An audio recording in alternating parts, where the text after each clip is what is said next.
오늘 우리 함께 읽을 기록된 하나님 말씀, 신약의 말씀 데살로니가 후서 제3장 6에서 13절까지의 말씀입니다. 형제들아, 우리 주 예수 그리스도의 이름으로 너희를 명하노니 게으르게 행하고 우리에게서 받은 전통대로 행하지 아니하는 모든 형제에게서 떠나라.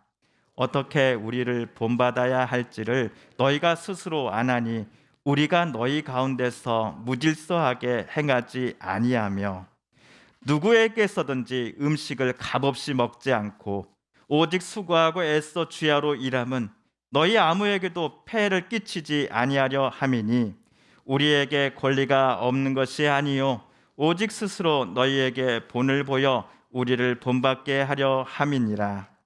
우리가 너희와 함께 있을 때에도 너희에게 명하기를 누구든지 일하기 싫어하거든 먹지도 말게 하라 하였더니 우리가 들은즉 너희 가운데 게으르게 행하여 도무지 일하지 아니하고 일을 만들기만 하는 자들이 있다 하니 이런 자들에게 우리가 명하고 주 예수 그리스도 안에서 권하기를 조용히 일하여 자기 양식을 먹으라 하노라.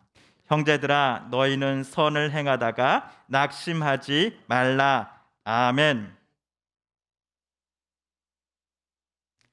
지난주 8일 우리나라 모 경제신문 인터넷 홈페이지 국제뉴스란에요, 돈 뭉치를 뿌리며 자랑하던 인플루언서 정체 알고 보니라는 큰 제목의 기사가 하나 올라왔습니다.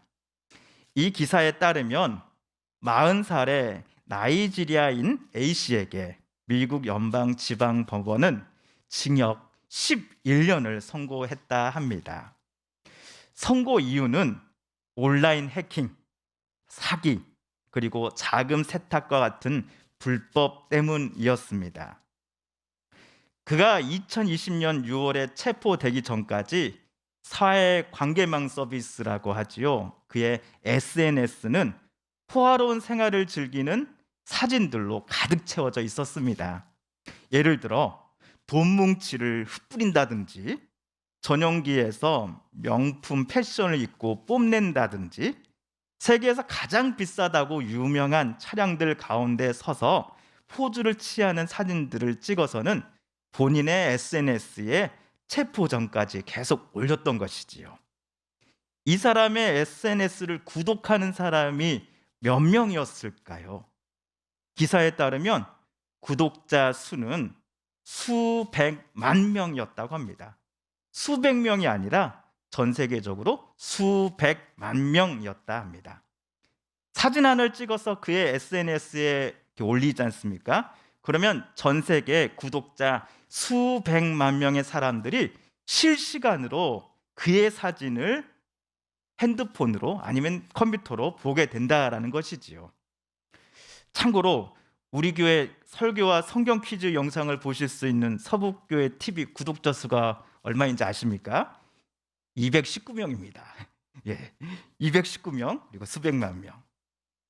자, 근데 수십만, 수백만의 구독자를 갖고 있는 이 SNS 주인들을 가리켜서 사람들은 인플루언서라고 부릅니다. 영어 단어 인플루언스, 누군가에게 끼치는 영향 따위, 이런 뜻을 가진 명사입니다. 영향.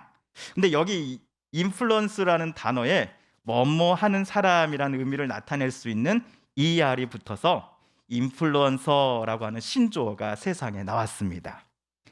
한마디로 영향을 끼치는 사람이라는 의미이지요.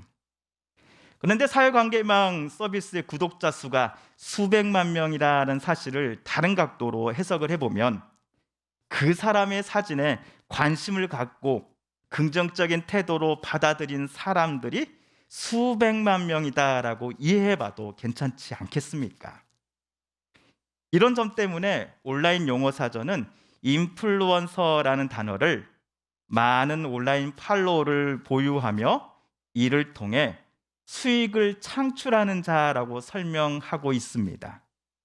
실제로 유명 인플루언서가 사용하는 핸드폰, 화장품, 착용한 옷과 가방의 판매율이 꽤 높습니다.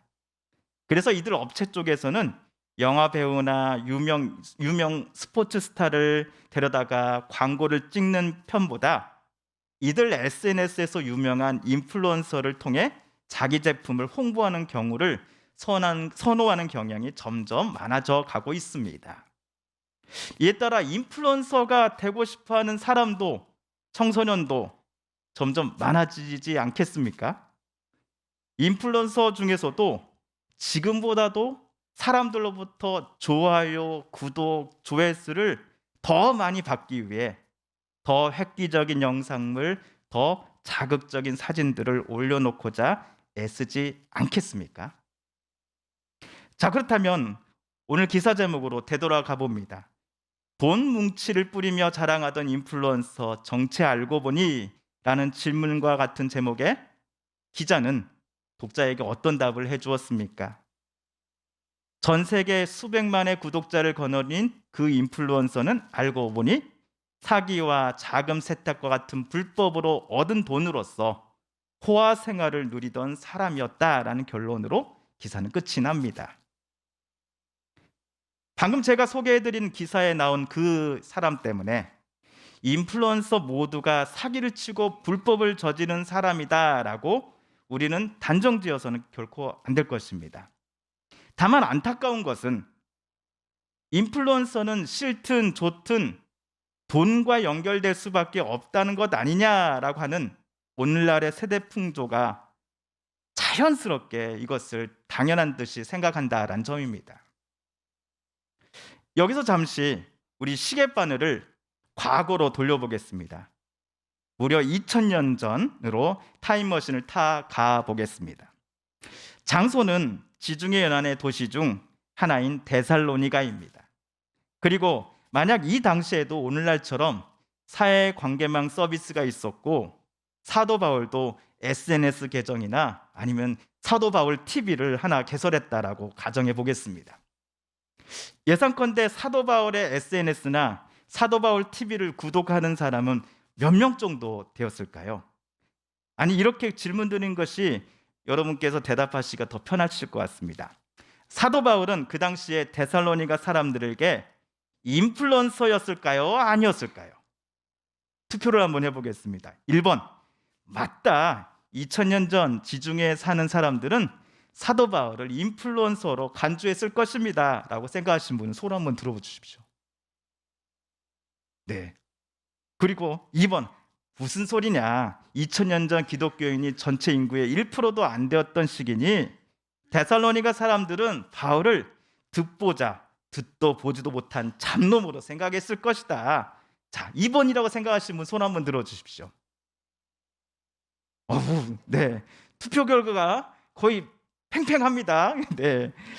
자, 근데 제가 상상해 보건데 바울이 데살로니가 사람들에게 인플루언서라고 여겨졌을 것이다 라고 판단하신 우리 성도님들의 근거 중 하나가 아마도 바울이 쓴 편지가 신약 성경 총 27권 가운데 몇 권이나 포함되어 있죠?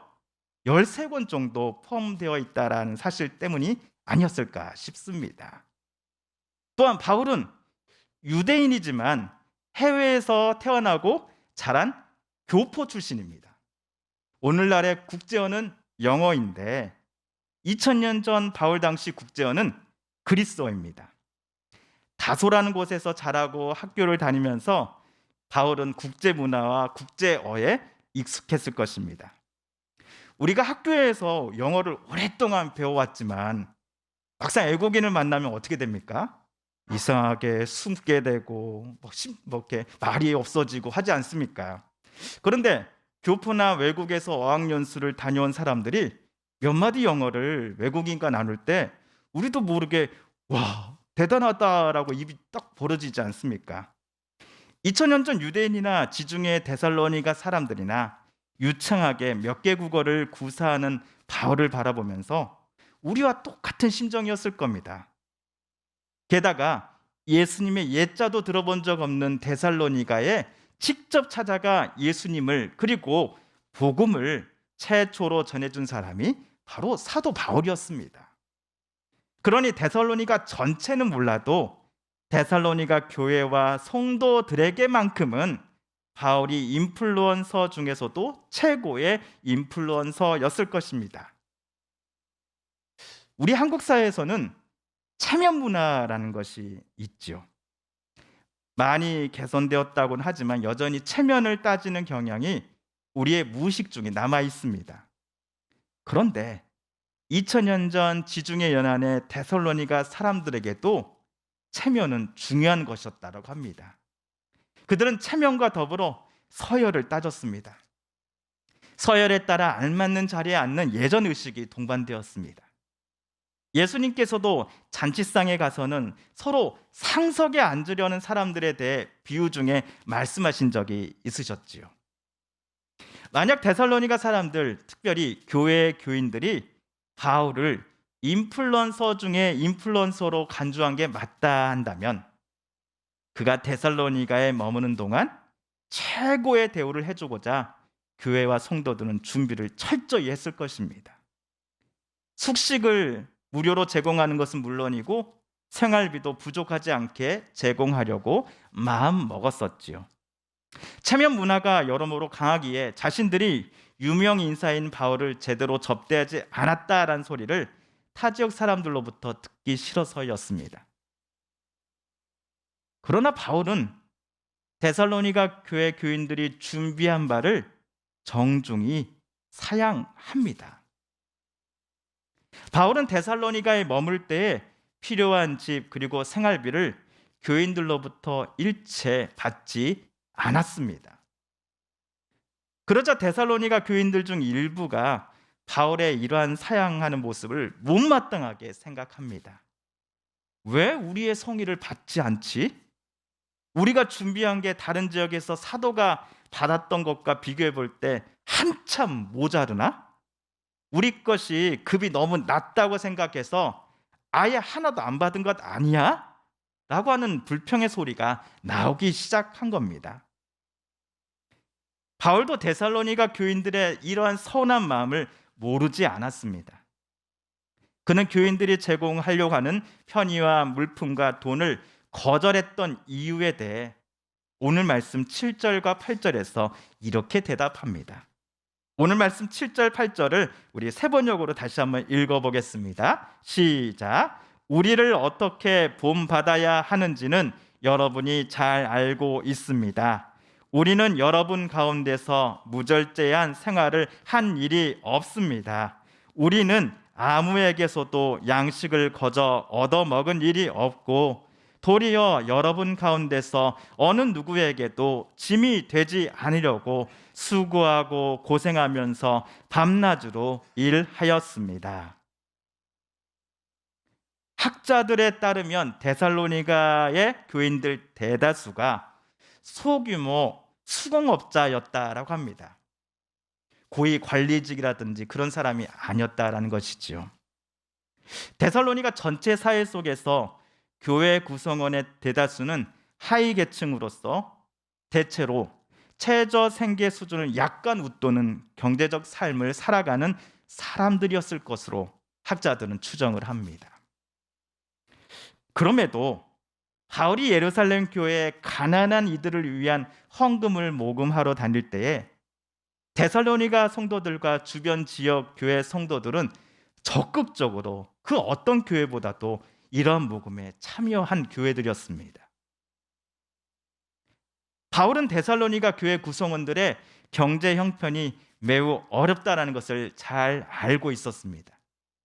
그렇게 데살로니가 교회가 바울 자신을 위해 준비한 것들을 모두 정중히 사양했던 것이지요.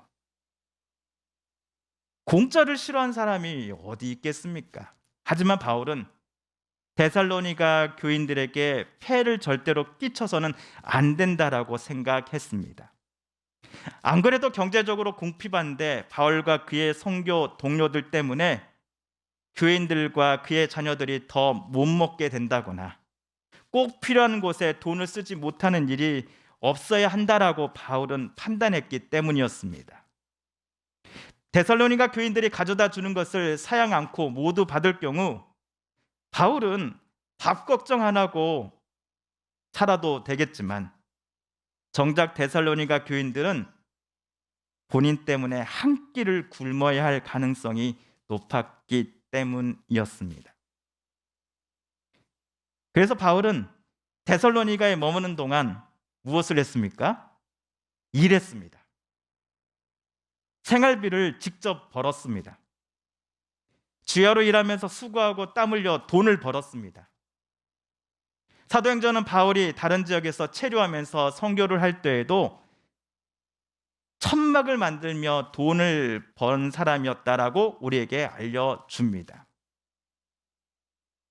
하지만 바울의 이런 마음을 몰라주고 데살로니가 교회에서는 안타깝게도 이런 말까지 나오게 되었습니다.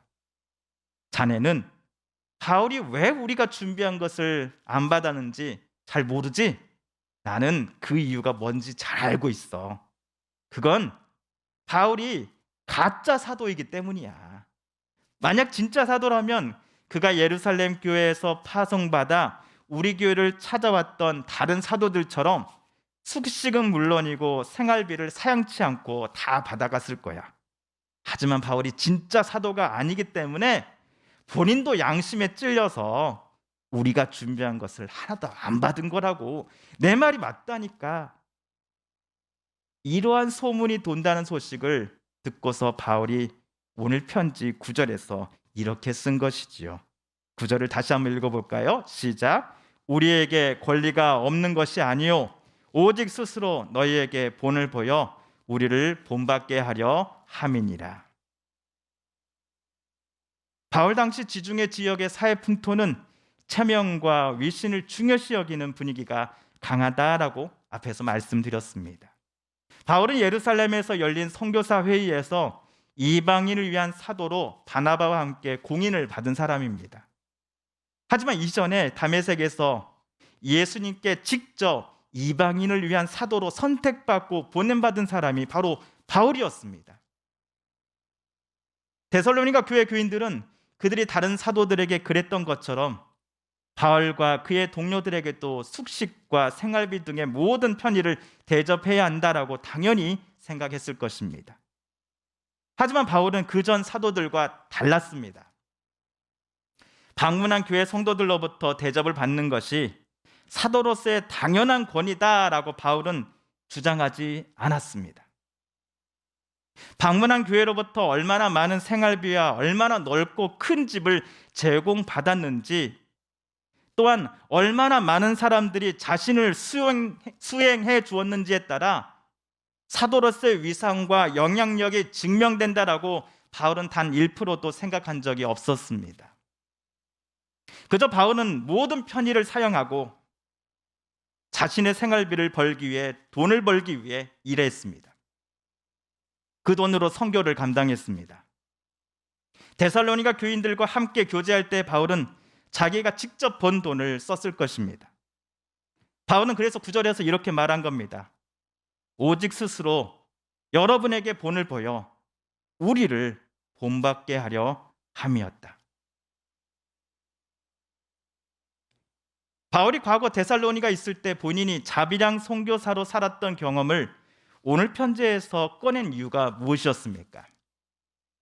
바울이 타지에 있을 때 데살로니가 교회에서 일하지 않고 게으르게 행하여 일을 만들기만 한 사람들이 꽤 생겨났기 때문이었습니다.